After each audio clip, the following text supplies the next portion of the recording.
I'm interviewing Matt from Montreal Pro Inspection, who's a home inspector. Matt has been an inspector since 2001.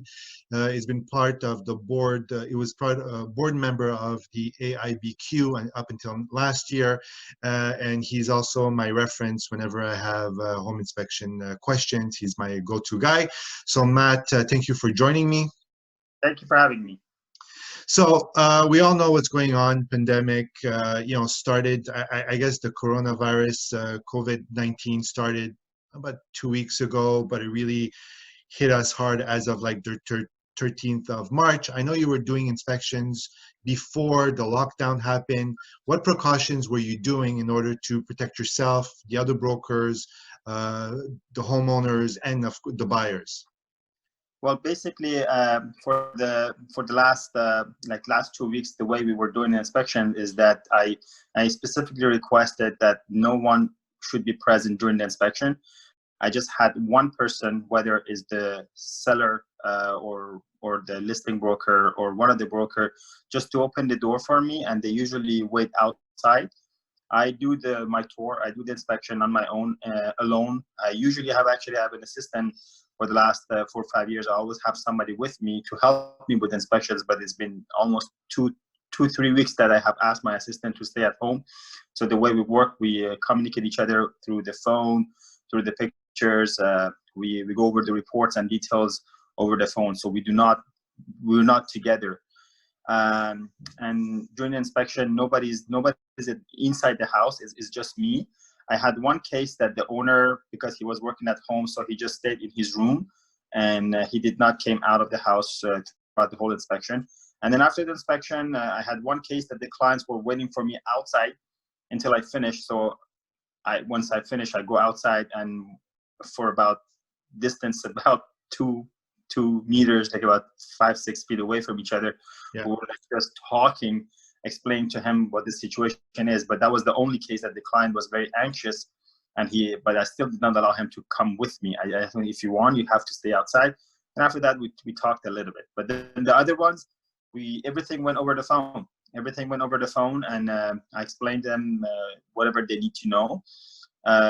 We always have a service contract that the clients have to sign for it. That's done online. The payments are done online. So basically, we don't have no physical contact. And when I go to these houses, I'm dressed like a tank. I have my hat on. I have my mask on. I have my gloves on. I have a one suit that it covers my whole entire body, and then I also have these wraps that it covers my socks, even my socks. And when I come home, I come through the garage door and I completely take everything off. Everything goes into the. I leave everything in the garage, and then I just ordered few sets of these clothes, so I don't use them every day. So from what I've been told, that this virus, it stays on on different materials, stays for different period of time. So that's why I put my clothes in the garage, not touching them for like 2-3 days. Then after that, I wash them. Yeah. So that was before, I guess, the lockdown, and you already did those precautions, because I before all of this even started, you've done inspections for me, and there wasn't all that gear. I guess once you start talking about it and to take precautions, you started adding more equipment just to protect yourself and to protect everybody. Where do you see your industry, let's say as of April 13th or May 1st, they say, okay, businesses can start running again. What do you feel you will change, and what do you think should be done in the industry of, basically, I guess it's just your opinion, in the inspection industry, should be changed in order to protect everybody that's part of the transaction? Well, first of all, to give my personal opinion, I don't think it's going to stop on the 13th.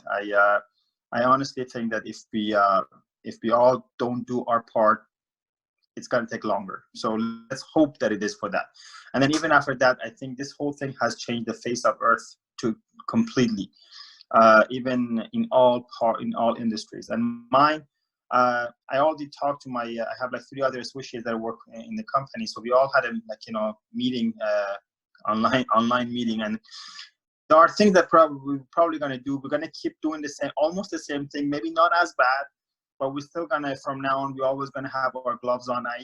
We even came up with this idea that perhaps we can just keep this as a habit of not having too many people inside the house at the same time. I even gave this idea. I brought this idea to my boys, that maybe we will actually do that. So we could have one of these GoPro cameras on us, and it could be and the client can see the whole process of inspection without them being with us like physically. So we came up with this idea. I don't know if it's even doable or how easily or how hard. What are the consequences? But I don't think it's going to be, even that we go back to normal, I don't think it's going to be the kind of normal that we used to do. Okay.